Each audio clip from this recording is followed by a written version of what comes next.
And for you, it was really powerful because you've talked about this before where your father said to you, like, whether you score 0 or 60, like, I love you. Yeah. Tell me what that statement meant to you at that time and how did it actually motivate you to continue scoring 60 rather than go, oh, I'm all right at 0? Well, it did more than that, right? So like the basketball stuff speaks for itself in terms of what that comment did for me in terms of giving me stability and giving me confidence to say, okay, it's okay to fail because you're going to be loved no matter what. And that doesn't just mean basketball. That means anything in life. That means writing. That means being an entrepreneur. That means having the confidence to go for it. And I've seen too many parents do the exact opposite. And it terrifies children. And children become paralyzed by their own fear because they don't have that security blanket of love and comfort.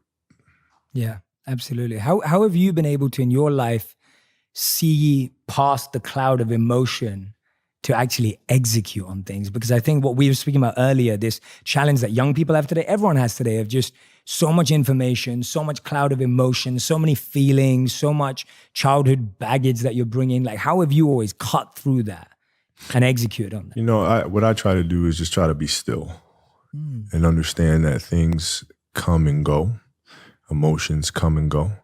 The important thing is to accept them all, to embrace them all. And then you can choose to do with them what you want versus being controlled by emotion.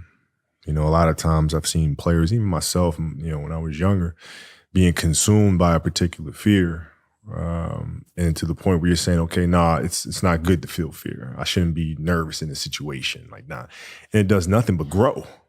Versus stepping back and saying, yeah, I am nervous about the situation. Yeah, I am fearful about the situation. Well, what am I afraid of? And then you kind of unpack it.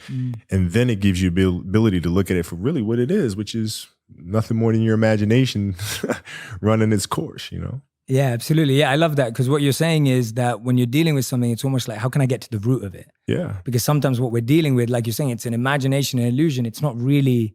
It's not really a thing, Like you think about game-winning shots or game-winning free throws, and people go to the free throw line and they're nervous about it. Well, what are you really nervous about? If you unpack that, okay, you're nervous that you're going to miss the shot.